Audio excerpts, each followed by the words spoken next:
보겠습니다.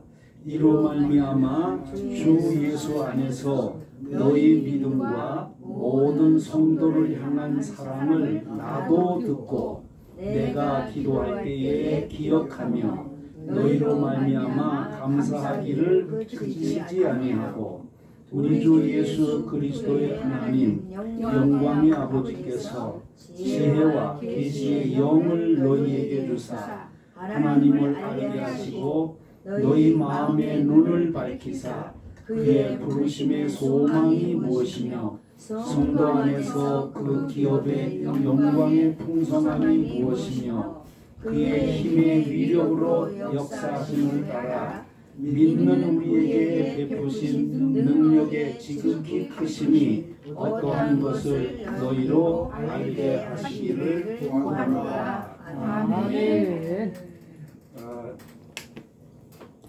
우리 한국 성서신학원에 와서 강의를 하게 되면서 내가 무엇을 목표 내지는 목적을 삼고 강의를 해야 할까, 간절한 소망 내지는 기원이, 기도문이 이 15절에 담겨져 있습니다. 할렐루야입니다. 그래서 저도 기도하지만 여러분들도 그렇게 기도하셔서 바울 사도의 기도를 들어주셔서 에베소에 있는 그야말로 이방신에게 속했던 이들에게 참된 하나님을 알게 해준 것과 같이 우리 모두에게도 이 시대에 바른 하나님을 알게 해주시기를 간절히 소망하고 축복합니다.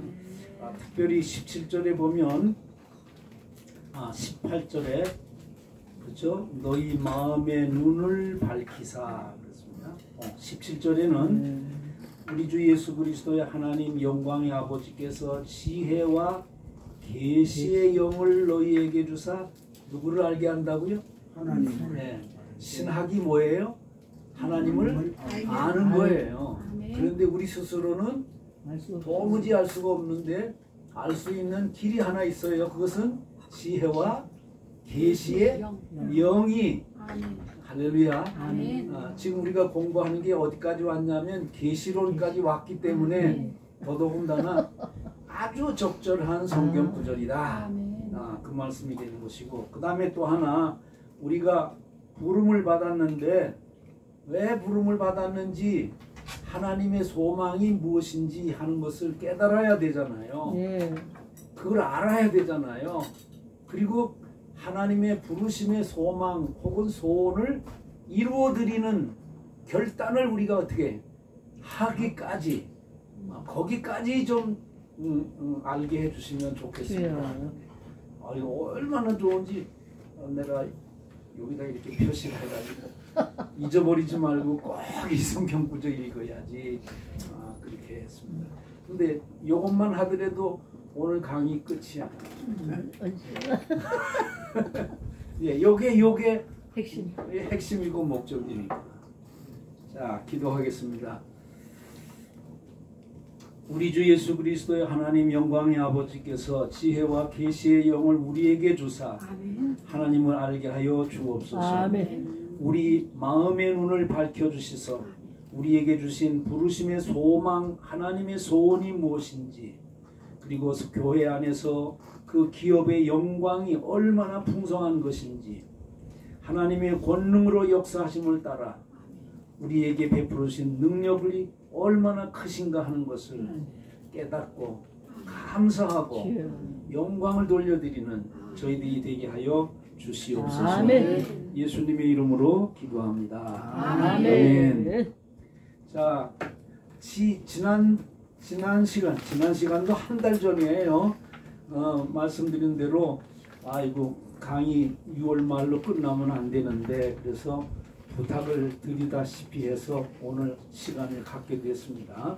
그래서 첫 번째는 이 말씀이 은혜가 되고 이 말씀이 우리에게 주시는 계시의 말씀이다, 그렇게 받아들이시고 성취하시기를 소망합니다.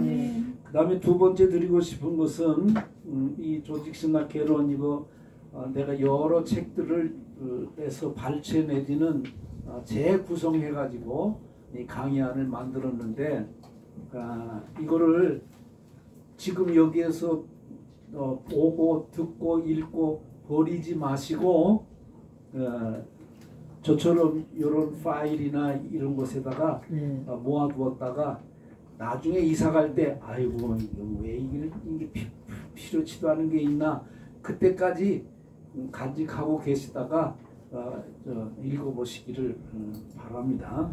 이게 내가 이렇게 했다고 해가지고 귀한 게 아니라 조신학 자체가 귀한 것이니까 그리 아시면 좋을 것 같습니다. 그리고 오늘 강의는 지난번에 여러분에게 이미 나눠드린 바가 있습니다.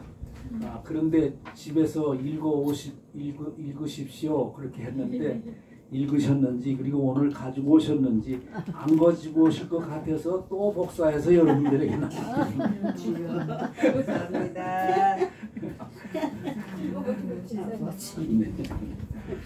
지난 시간에 마지막 강의한 게 그 12페이지 2번 특별 계시 기억나나요? 네. 제가 다시 읽어드리겠습니다. 자연과 역사의 일반 계시와 병행하여 성경에 구체화되어 있는 특별 계시가 있다. 하나님은 인간에게 하나님의 직접적인 방법으로 말씀의 수단으로 계시하여 왔다. 그리고 이사야에 있는 말씀을 인용을 해드렸습니다. 직접적인 하나님의 말씀을 특별 계시라고 하고 성경 안에서 이 계시를 찾을 수가 있다. 이 얼마나 귀한 일인 것인지 칼 바르트라고 하는 신학자는 이게 짧은 문장으로 요약을 했습니다. 성경에 나타나는 하나님에 대한 지식을 하나님의 존재, 그의 생명, 그의 행위, 그의 역사하심에 대한 계시에 대한 지식이다. 이 가운데에서 이 기록된 성경 가운데서 우리는 누구를 만난다? 하나님을 만난다. 여기서 말하는 하나님은 구약의 하나님을 뿐만 아니라 신약의 예수 그리스도시고요. 부활 승천하시고 난 이후에 성령 하나님, 삼위일체 하나님이다. 왜냐하면 성경 안에는 이 삼위일체 하나님에 대한 하나님께서 우리에게 계시해 주신 말씀이기 때문에 그렇습니다. 그러므로 성경책은 반드시 덮어놓고 믿지 말고 펴놓고 믿으라. 읽는 정도가 아니고 내 가슴 속에 이게 깊이 그걸 각인시킨다고 그러잖아요. 각인이라는 게 뭐예요? 나무에다 새기는 것처럼, 또 하나님이 모세가 어디에다 새기라고 그랬어요? 돌판에 새긴 것처럼. 그러나 바울은 뭐라고 말하냐면 바울이 와 목사님 박수 한번 쳐줘요. 내가 할 얘기를 그냥 바로 끄집어내니까 어디에다 새기라고요? 심. 그게 마음 심자에다가 비석. 이게 돌이에요. 여기다가 새기라고. 이거는 지울 수가 없어. 지워지지 않는 것이라는 거죠. 자, 그러므로 성경의 권위 내지는 그 목적이 얼마나 귀한 것인가. 특히 개혁교회의 경우는 성령의 감동과 감화를 받은 거룩한 하나님의 성경이기 때문에 하나님의 계시의 말씀이기 때문에 또 읽어 내려가겠지만은 이 특별 계시 이것을 벗어나서는 안 된다 하는 말씀이 됩니다.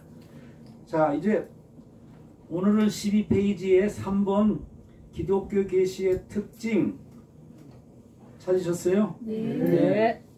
이건 이제 여기에도 그렇게 해놨습니다만은 이제 계시에 대한 것을 종합하고요. 결론적으로 이 특별 계시의 특징 내지는 중요성을 여기에다 이렇게 요약을 한 것이기 때문에 이제 오늘은 계시론에 대한 요약 내지는 결론이니까 이거를 제가 발췌를 한 겁니다. 자, 일반적으로 자연계시와 특별계시로 구분한다. 아셨죠? 네. 자연계시만으로는 불충분하다라고 제가 말씀을 드렸어요. 특별계시의 결정적인 것은 두 가지인데 성경책과 그리고 더 특별한 거는 예수 그리스도가 특별계시의 완성이고 그리고 끝이다. 이게 그러므로 결정적인 예수 그리스도의 계시를 깨달을 때에만 자연계시도 올바르게 깨달을 수 있다. 그러므로 우리는 예수 그리스도로부터 계시론을 출발해야 된다. 사실은 계시의 출발이자 출발했으니까 종착이지. 시작의 끝이다. 그렇게 말할 수 있습니다. 그리스도를 통한 계시의 특징을 살펴 계시론을 완성하려는 것이 우리가 지금 받아둔 이 문서의 끝이다. 이렇게 말씀드리고 싶습니다. 자, 첫 번째로 얘기하는 것은 계시가 아닌 것을 먼저 부정적인 것을 얘기해 주고 있어요. 그런데 많은 사람들이 이런 것에 오해를 하게 돼. 하나님의 특별 계시를 저 사람은 받았구나 라고 오해를 하기 때문에. 그런데 이거는 아니다 이거예요. 그게 뭐냐? 철학적인 자기 통찰을 통해서 얻은 것. 이게 지금은 전 세계적으로 지금 그게 뭐냐면 명상이에요. 명상. 그 다음에 황홀한 자연적인 신비 체험. 잘 들으셔야 됩니다. 그 다음에 깊은 명상 속에서 일어나는 마음의 신비. 그 다음에 열광적인 감정 등은 일반 종교학에서는 그거를 계시, 영어로 얘기하면 인스피레이션 그렇게 얘기해요. 그걸 뭐라고 그래요? 영감을 받았다 이렇게 얘기를 하는 거예요. 영감을 받았다 그래요. 또 인사이트라고 그래요. 무슨 어떤 그 생각이 아주 특별한 생각을 이렇게 팍 하고 떠오르는 게 있단 말이죠. 근데 그래서 일반적인 그 종교학에서는 계시라고 말할 수 있을지 모르지만 많은 사람들이 그렇게 말을 하고 있어요. 그런데 그리스도교, 기독교가 말하는 계시는 아니다. 왜 그러냐 그런 거예요. 그는 아주 중요한 것이 있는데 인본적인 것에 의해서 인간의 내재적인 것에 의해서 끄집어낸 그것을 기독교에서는 계시라고 말하지 않는 거다 하는 거예요. 인간 안에서는 하나님의 계시를 찾을 수가 없는 거예요. 출발이 어디냐? 두 번째 얘기합니다. 그리스도교, 기독교 계시는 인간의 내재적, 이성적 계시, 역사 안에서 일어나지만 제가 말씀드렸습니다. 신학이라는 것은 계시라고 하는 것은 여러 가지가 있는데 성서도 있어야 되지만 특히 인간의 합리적인 이성이라고 하는 이것을 통과하지 않으면 안 되는 거예요. 그런데 계시는 그런 의미에서 인간 안에서 일어나는 건 맞아요. 근데 그 근원이 출발이 어디서부터 시작되느냐 하면 내 인간 안에서 시작되는 것이 아니고 위로부터 내려와서 우리의 역사 안에서, 역사란 말은 사람이 살아가는 시간과 공간 안에서 이루어지는 거예요. 그 다음에 우리에게 주신 이성에 있는데 그 이성을 빛나게 하시는 거예요. 거기를 감동을 주고 자극을 해서 그래서 생각하게 하는 거예요. 그 다음에 또 하나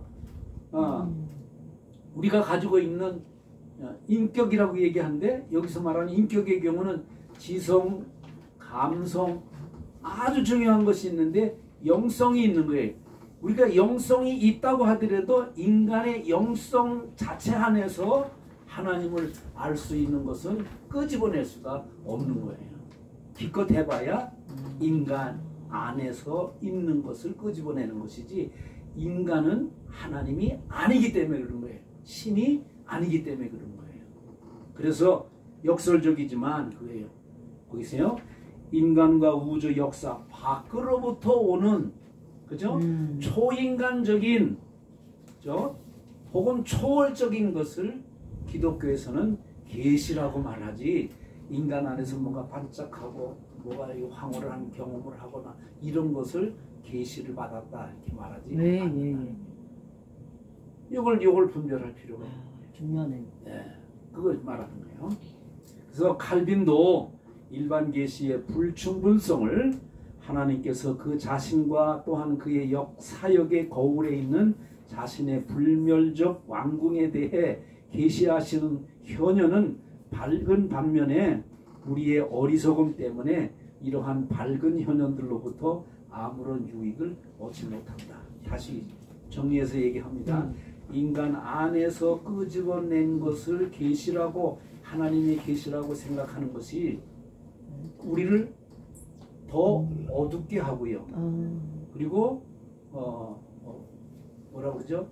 하나님을 더 알지 못하게 하는 그런 것이기 때문에 불충분하다는 거예요. 그래서 여러분 잘 기억해요. 불교는 인간이 가지고 있는 내재성, 그것을 어떻게 해요? 깨닫는 걸 말하는 거거든요.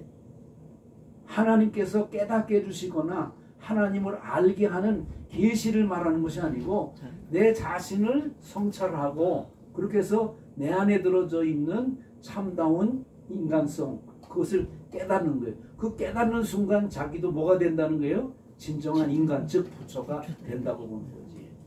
그러므로 불교에서는 기독교적인 계시가 안 돼. 잘 기억해요. 그 다음에 모든 세계적인 종교를 다 보세요.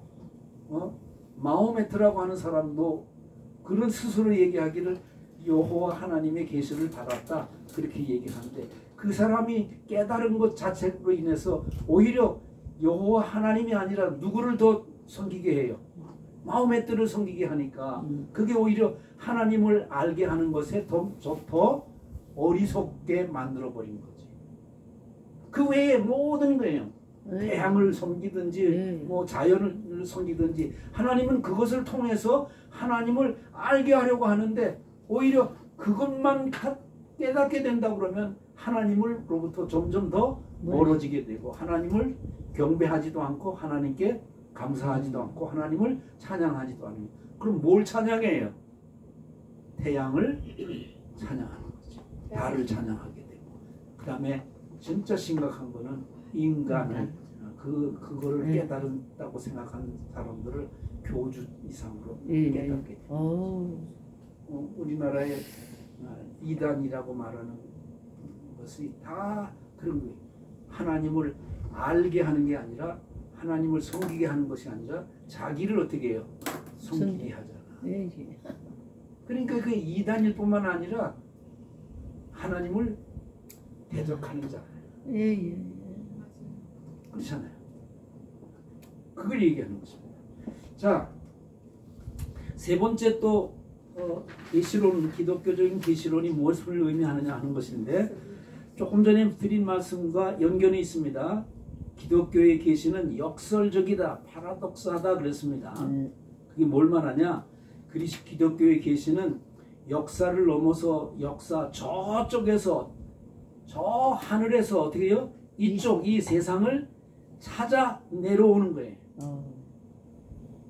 바로 이 세상, 인간의 역사, 그리고 어그러진 세상, 특히 뭐예요? 누구를 찾아오신 거예요? 죄인된 인간을 찾아오시는 거예요. 아멘. 역설적이지. 그래서 역사의 사건들 속에서 있는 구체적인 세상, 이 모든 것들 속에서 인간이 살아가고 있는 시간과 공간, 그 시대 가운데서 하나님이 찾아오셔서 내가 여호와다, 내가 그리스도다, 내가 성령이다 라고 하는 것을 가르쳐 주신다는 것입니다. 아멘. 그래서 늘 얘기하지만 우리 삼위일체 하나님은 초월하신, 인간을 초월하신 하나님일 뿐만 아니라 우리에게 내주하신다. 아멘. 요즘에는 내주한다는 말을 보다도 더 쓴데 영주라 그래. 영원히 우리 안에 우리와 함께 살고 계신다는 거예요. 네. 이게 신비야. 네. 이게 역설적인 기독교의 계시론이라는 말씀입니다. 특히 여기 잘 들으시면 좋겠습니다. 이스라엘 민족의 역사는 이 세상에 살았던 한 역사잖아요. 그런데 그 역사 안에 하나님께서 찾아오셔서, 그죠? 나는 너희의 하나님이다. 너는 나의 백성이다. 내 자녀이다. 내가 너를 나의 거룩한 백성을 삼고 자녀를 삼으신다. 그것을 우리는 선민 그렇게 얘기하죠. 네. 선민. 그들이 특별한 뭐가 있는 게 아니에요. 여러 민족 가운데서 오히려 더 여러 민족보다도 더 불순종하고요. 그럼에도 불구하고 하나님께서 그들의 역사 속에 들어오셔서 내가 여호와다. 아멘. 내가 그런데 그 역사는 이스라엘 민족에게만 있는 것이 아니라 이스라엘 민족 역사 가운데서 2000년 전에 마지막으로 하나님께서 아들 예수 그리스도를 자기 자신처럼 현현해 주시고 그래서 우리와 함께 살고요. 하나님께서 무엇을 원하시는지 하는 것을 가르쳐 주셨을 뿐만 아니라 말씀으로 그리고 사셨을 뿐만 아니라 그리고 죽기까지 하셔서 이른바 십자가에 달려 죽으시고 부활하심으로 인해 가지고 우리에게 하나님이 어떤 분인가 하는 것을 역사 가운데서 구체적으로 그리고 경험적으로 우리와 함께 살아가시면서 그리고 어떻게 해요? 보여주시고 알게 해주셨다. 아멘. 이게 역사 속에 계시하시는 하나님입니다. 아멘. 자, 그럼 이제 2000년 전에 그렇게 하셨는데 우리는 2025년 7월 26일 지금이야.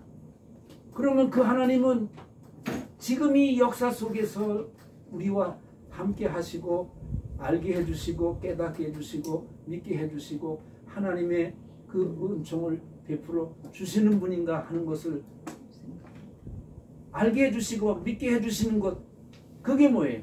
그게 계시란 말하는 거예요. 지금도 계시하고 계시는 거예요. 아멘. 지금도 역사하시는 거예요. 아멘. 아멘.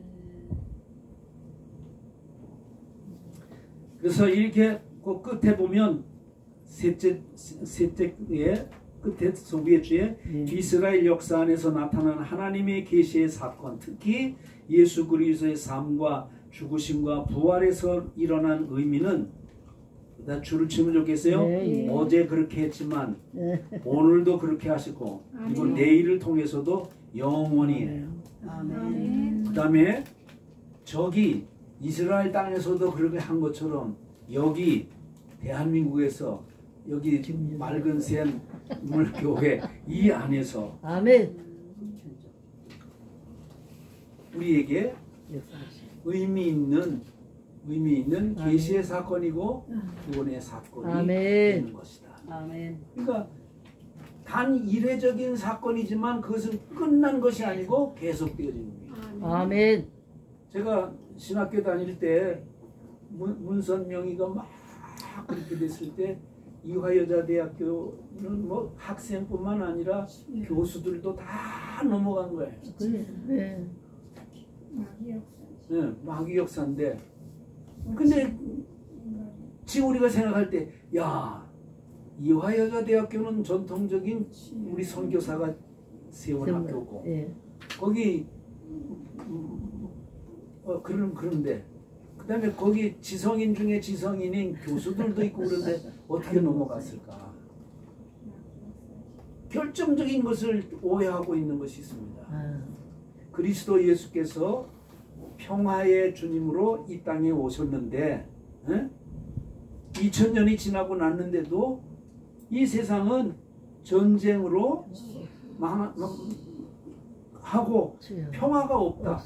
그러면 누군가 이 이 그리스도의 평화를 이루어야 되는데 그걸 누가 하겠나? 문선명이가 자기가 한다는 거예요. 그래서 넘어갔구만. 근데 가만히 생각해 보니까 세상이 그렇거든요. 그럼 뭘 잘못한 거냐 이게? 그리스도 예수의 사건은 그때 단 이례적인 사건으로 끝난 것이 아니라 어제나 오늘이나 내일이나 그리고 진짜 새 하늘과 새 땅이 올 때까지 계속해서 아멘. 사랑을 그리고 이른바 평화를 우리에게 주신 거예요. 구원을 계속 이뤄나가시는 것이지 거기서 끝나고 이루지 못하는 것이 아니라는 거예요. 이거를 우리가 이해하지 못하고 알지 못했으니까 그렇게 돼버린 거죠. 그러면 다시 돌아가 생각해 보세요. 문선명이 때문에 그러면 세계가 평화가 이루어졌어요?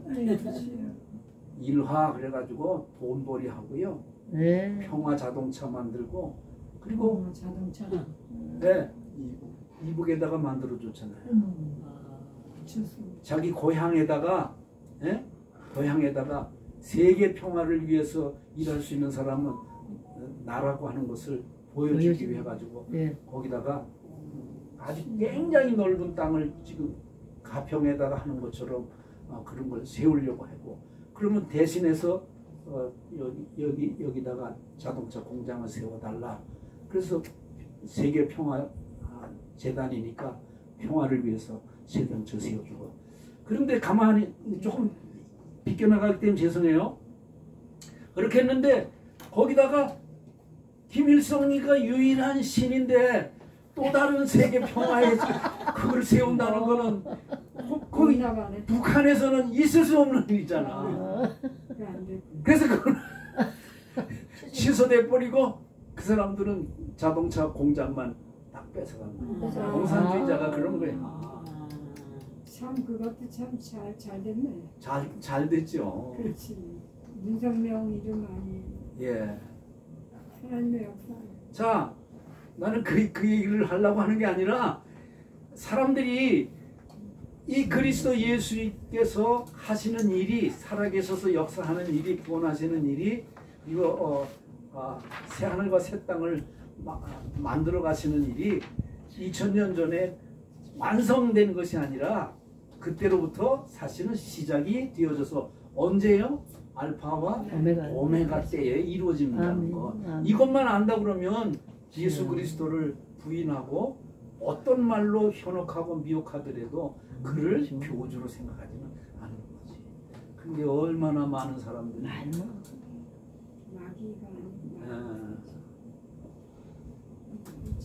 자, 네 번째 우리 기독교 계시론을 배워야 되는 그 아주 중요한 내용을 지금 담고 있습니다. 네 번째, 역사적 계시로서의 하나님의 계시는 성경의 증언 속에서 우리에게 주어졌다. 그러므로 기독교 계시에 대한 어떠한 언급이나 발언은 반드시 어디에 따라야 된다? 네, 성경에 종속되어야 됩니다. 성경은 역사적 계시의 증언, 즉 계시의 문서가 되기 때문에 성경의 해석에는 다양성이 있을 수 있어요. 다양성이 있을 수 있어요. 그러나 성경을 읽게 한 성령의 감동이 성경을 읽는 독자들에게도 같은 성령이 감동을 주어야 바르게 해석할 수 있고 깨달을 수 있고 그리고 그 의도, 하나님의 의도를 우리가 어떻게 해요? 알 수가 있는 것입니다. 그래서 성경의 문서에서 하나님의 말씀임을 이해하게 된다. 그러니 이 계시론 혹은 성령 영감설 이거 그리스도 예수뿐만 아니라 성경책 이 계시의 책이라고 하는 거 이거를 우리는 아주 중요하게 생각하고 개혁교회 교인들의 경우는 이걸 꼭 이해해야 될 것입니다. 나중에 이제 또 얘기할 기회가 있겠지만 가톨릭하고도 성경에 대한 그 신앙이 달라요. 개혁교회가 나오게 된 것은 로마 천주교회가 하나님의 계시의 말씀인 성경에 위배되어져 있고 성경에서 벗어났기 때문에, 그래서 성경으로 돌아가서 성경에 맞는 교회가 되라 이렇게 얘기했거든요. 그런데 로마 천주교에서는 뭐라고 얘기하냐면, 이게 하나님의 말씀이기 때문에, 계시의 말씀이기 때문에 성경이 아니라 로마 천주교회가 이것을 하나님의 말씀이라고 결정을 했어. 그 결정한 주체가, 최후의 주체가 누구냐 그러면 교황이야. 그러므로 교황의 말이 더 우위에 있는 것이지 성경의 말이 더 우위에 있는 것이 아니라는 거예요.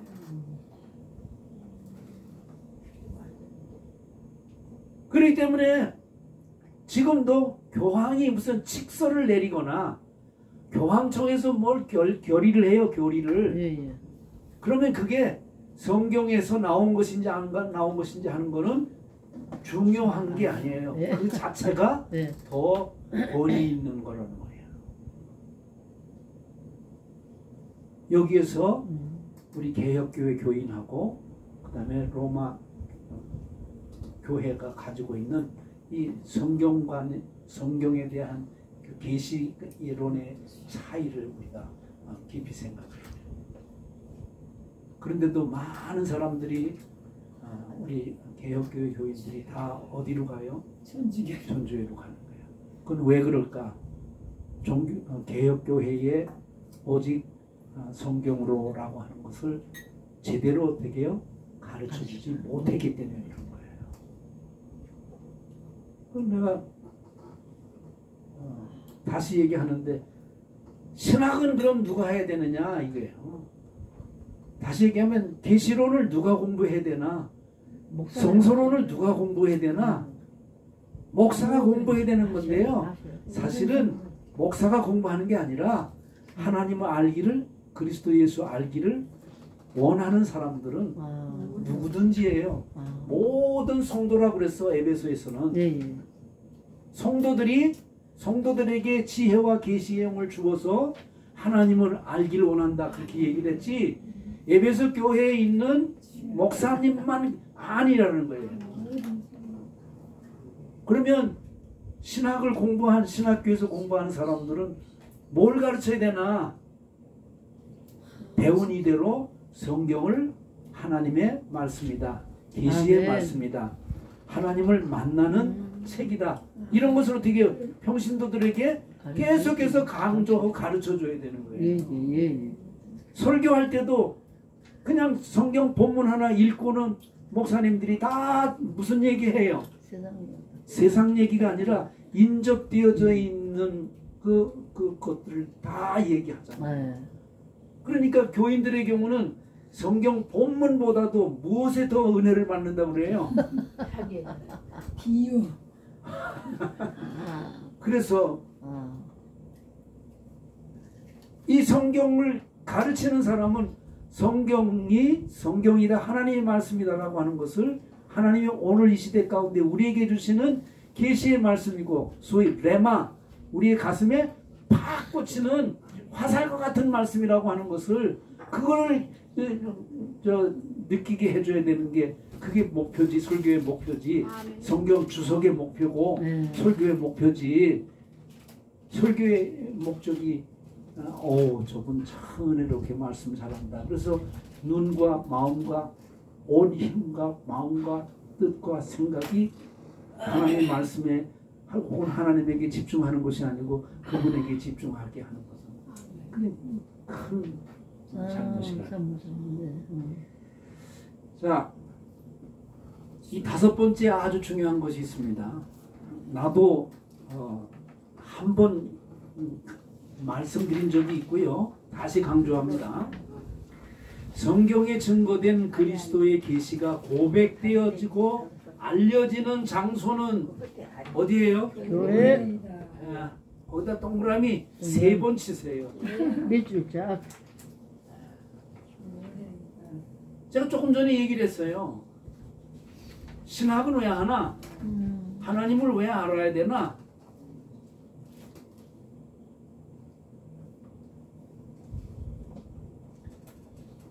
그 하나님을 알고 고백하고 가르쳐주고 선포되어지는 곳이 어디라는 거예요? 교회. 교회예요. 그걸 알기를 갈망해야 될 사람들이 교회. 여기서 말하는 교회라는 것은 건물을 말하는 것이 아니고요. 사람입니다. 사람. 아멘. 그러면 교회는 목사님이 제도적인 어떤 그걸 뭐라 그래? 직제 무슨 목사 장로 이런 직제가 교회가 있는 것이 아니라 교회를 위한 직제일 뿐이에요. 그러면 그 안에 들어져 있는 모든 구성원들이에요.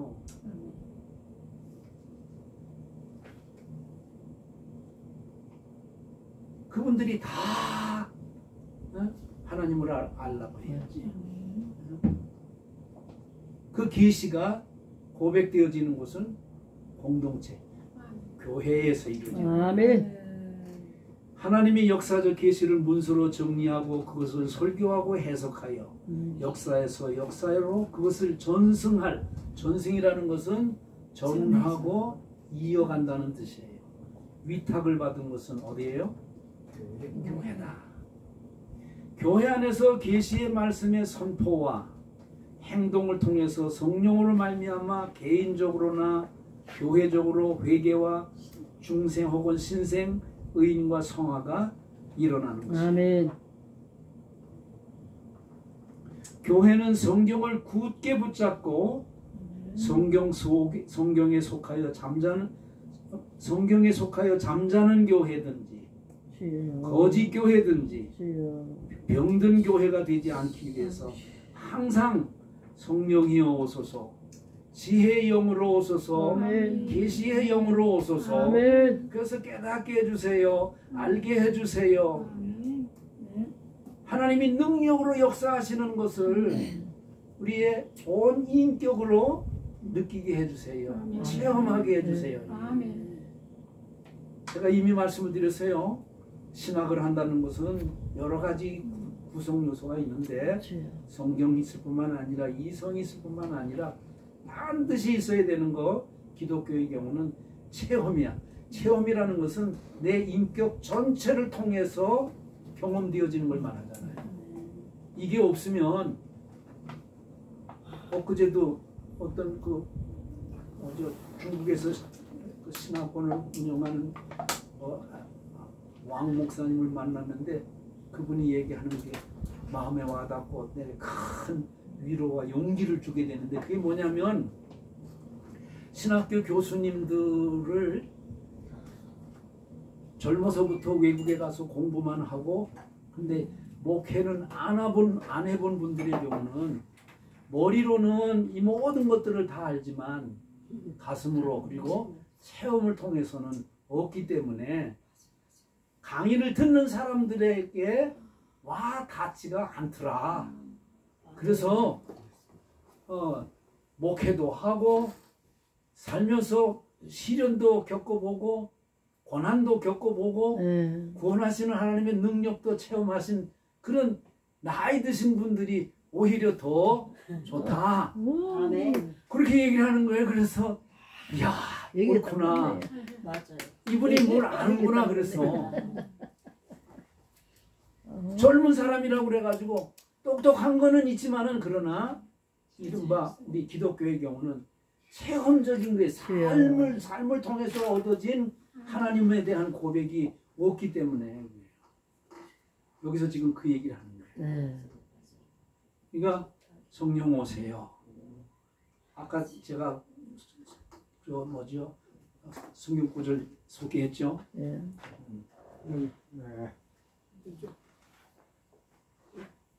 여기 앉히고. 네. 자, 그건 너무 중요하기 때문에 계속 읽어 내려가겠어요. 항상 새롭게 성경으로 예수 그리스도로 계시로 돌아가서 성경을 따라서 늘 갱신해 나가지 않으면 안 된다.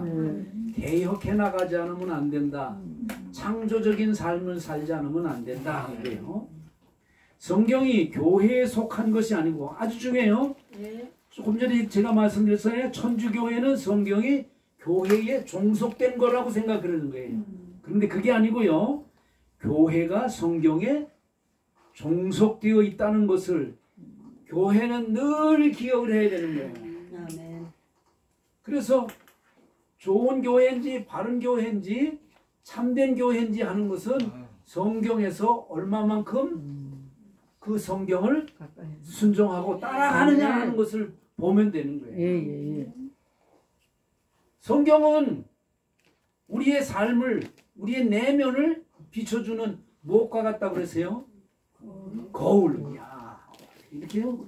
수제자예요. 수제자. 거울이라고 그랬잖아. 누가 그랬어요? 바울이 그런 거야. 자,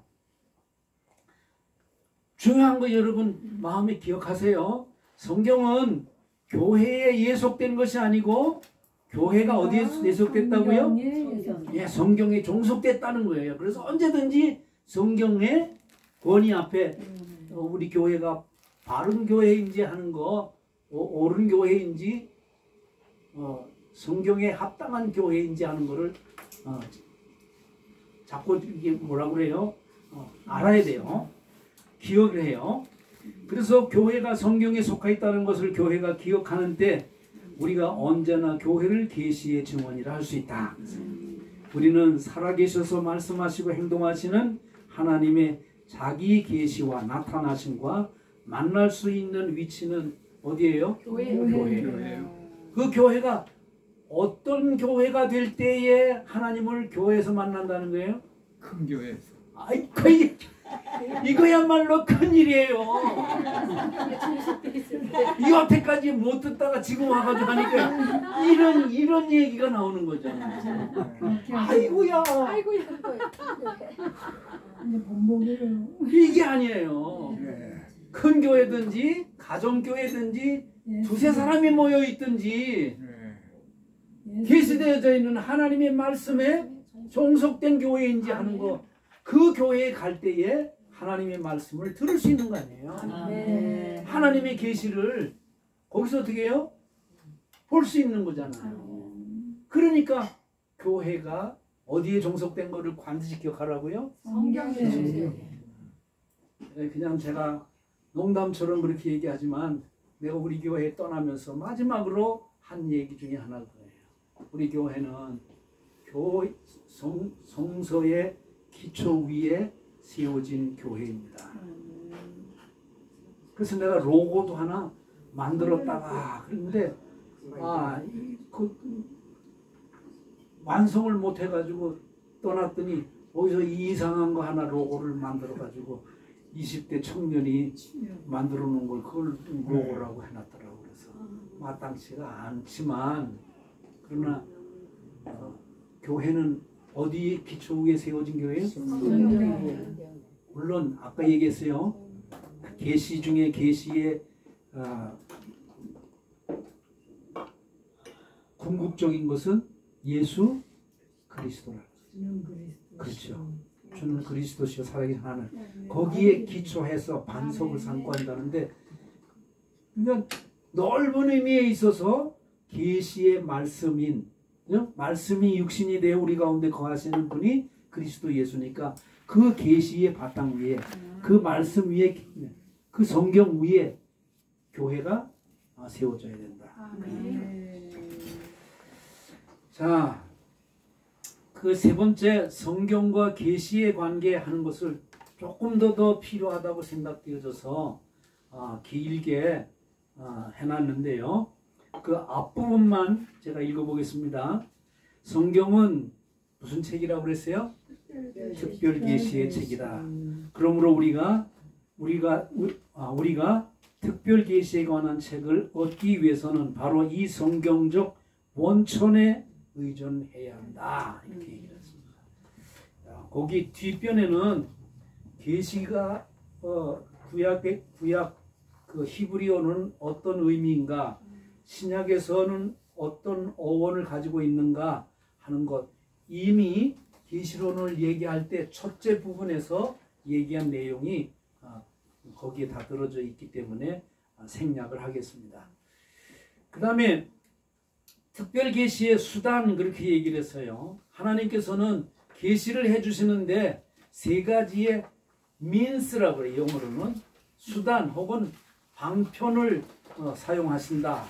다 아는 내용인데요. 첫째는 신현현 그렇게 얘기합니다. 데오파니 그렇게 혹은 에피파니 그렇게 얘기합니다. 하나님께서 나타나신다는 거예요. 직접 나타나시는 거예요. 그게 구약 성경에는 너무나 많이 기록되어져 있습니다. 그렇죠? 그래서 그 성경 구절 다 참고를 하시고요. 5번째 줄인가요? 구약에 나오는 신현현들 가운데는 하나님이 직접 나타나시는 것 안 보였어요. 그런데 무엇을 대신했냐면 번역하기를 여호와의 사자 그렇게 한 때가 있습니다. 그 다음에 또 다른 한편으로는 신현현의 최고의 정점은 그 밑에 줄에 있죠. 하나님의 본성이신 아들 예수 그리스도의 나타나십니다. 그게 지난번에 말씀드렸잖아요. 빌립이 그랬나요? 나도 좀 하나님 좀 보여주세요. 거기서 말하는 하나님은 구약에서 말하는 야훼 하나님을 말하는 거예요. 구약의 하나님이에요. 그때까지는 신약에 뭐 성경도 없었고 그렇거든요. 그러니까 그 하나님을 좀 보여주세요. 당신이 하나님의 아들이라고 그러니까. 그랬더니 나를 본 사람은 아버지 하나님이에요. 이게 나중에 삼위일체론의 아주 중요한 근거 성경 구절이에요. 뭘 말하냐면 성부 하나님이 아들 성자 하나님 나하고 본성상 신성이 같다. 그 다음에 성령 하나님의 영이 어떻게 삼위일체가 하나인가 하는 것을 교리를 만들어내는 결정적인 거예요. 이 부분은 이제 삼위일체론에 대한 거를 내가 이미 다 원고를 탈고 해놨거든요. 이제 또 오라고 그러면 또 얘기해 줄 거고. 이게 중요한 거예요. 어떻게 예수님이 아들인데 이 아들이 하나님이냐 이거예요. 그런데 예수님 자신이 뭐라고 얘기하냐면 그 하나님의 내다. 나를 보면 곧 누굴 본 거예요? 아버지를 본 거야. 그러니까 아버지와 나는 뭐라 해요? 하나다. 일체다 이거는 거예요. 그렇죠? 그렇지. 그 구절이 그래서 의미 있는 구절이고요. 여기서 얘기하는 게 하나님이 직접 나타났는데 구약에서는 천사가 나타난다든지 혹은 뭐 그룹들이 나타난다든지 사자가 나타난다든지 그러잖아요. 창세기 1장 1절에 얘기하는 것처럼 우리의 모양과 형상인데 그 우리의 경우는 희미하지만은 삼위일체론을 우리에게 보여주는 알게 하는 그런 구절이다. 그런데 그야말로 그거는 그냥 희미한 거예요. 그런데 지금 이것은 어떻게 해요? 아주 구체적인 거예요. 우리의 눈으로 직접 보고 만지고 해요. 그래서 우리는 예수 그리스도가 하나님이라고 하는 것을 목숨을 걸고 증거하고 선포하고 가르치는 게 그게 누구예요? 사도고 목사고 성도들이라는 거지. 왜 그래요? 보았기 때문에 그래요. 누굴 봤어요? 하나님 봤는데.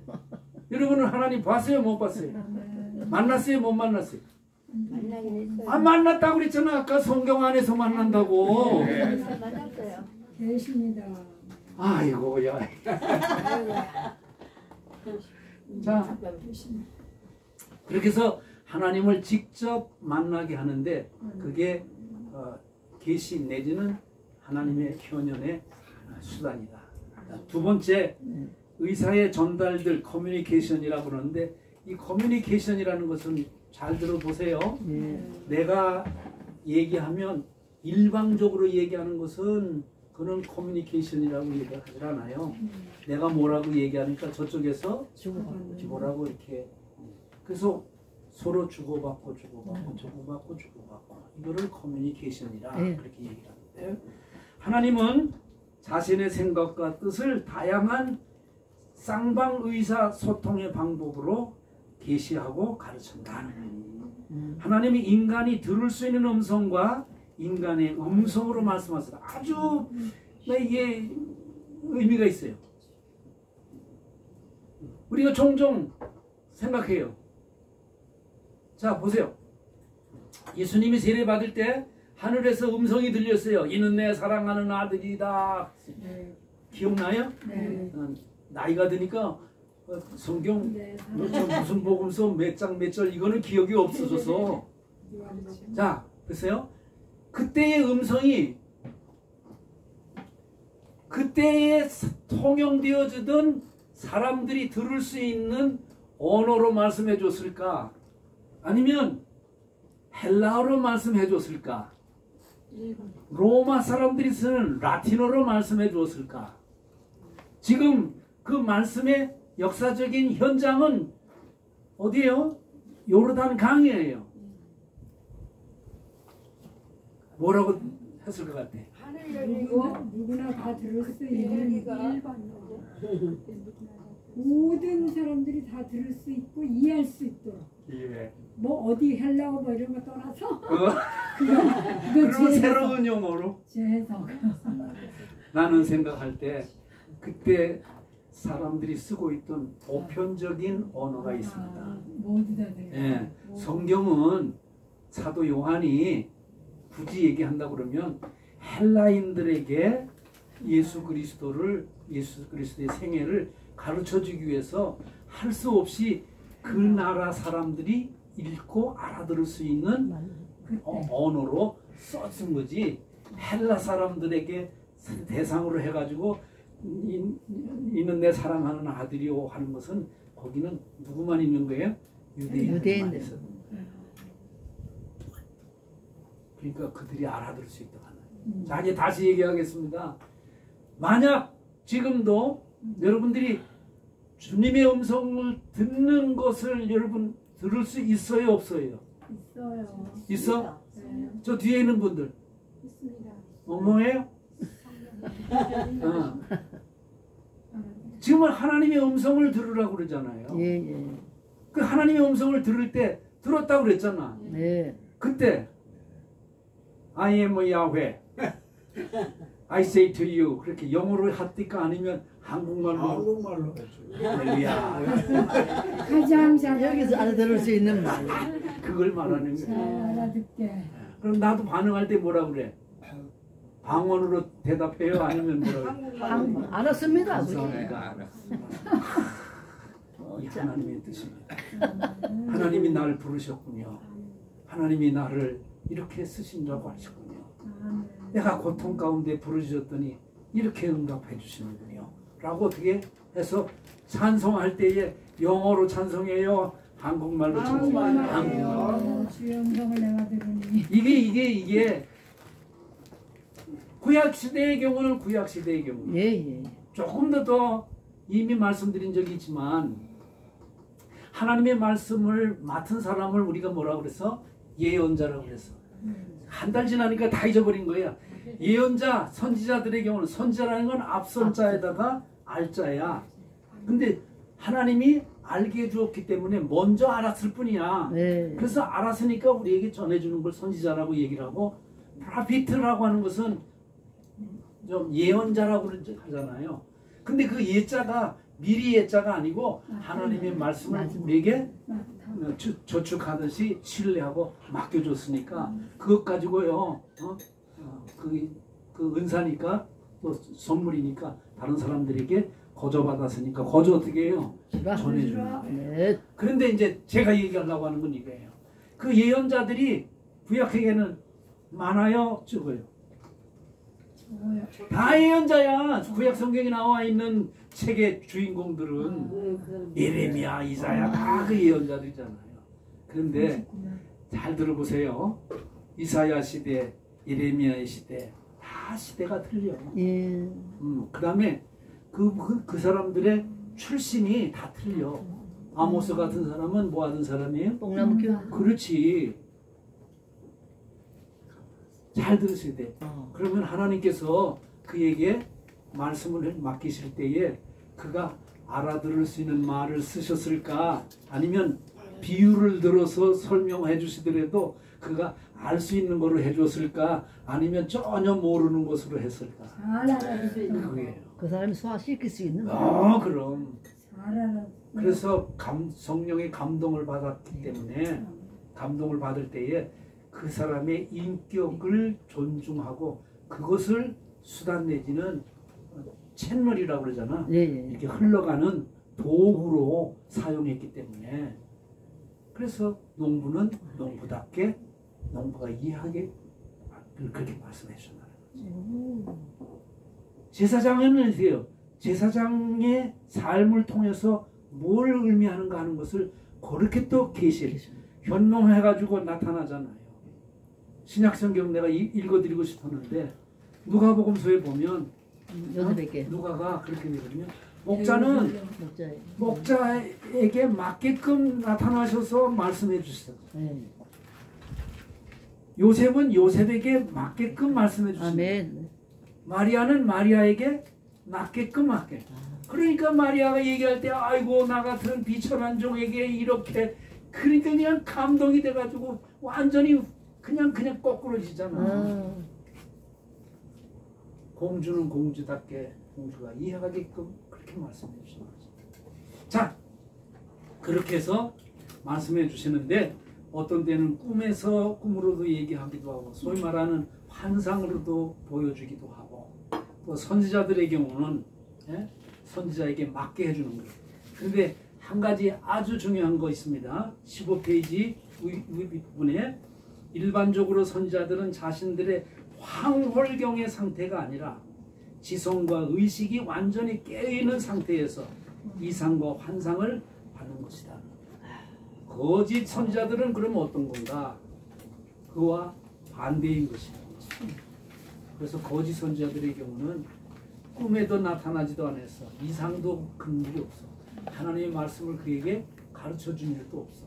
그런데 그거를 지어서 어떻게 해요? 하나님 말씀이라고 그냥. 그렇게 한다는 거지. 참 이거 굉장히 중요하잖아요. 난 내가 은퇴할 때쯤 되어져서 코로나도 생기기도 하고 그런 것도 있지만 교회가 목회하기가 굉장히 어려워요. 하나님께 엎드려 간절히 기도하는데 하나님께서 이렇게 해라 저렇게 해라 이렇게 하면 된다 저렇게 하면 된다 그런 특별한 그런 계시 내지는 보여주고 알게 해주는 그런 게 없더라고. 진짜 이건 고백이에요. 그럼 무슨 생각할 거야? 하나님께서는 내 목회 사역 내지는 사명이 여기까지 내지는 이때까지인가 보다 그런 생각을 했지.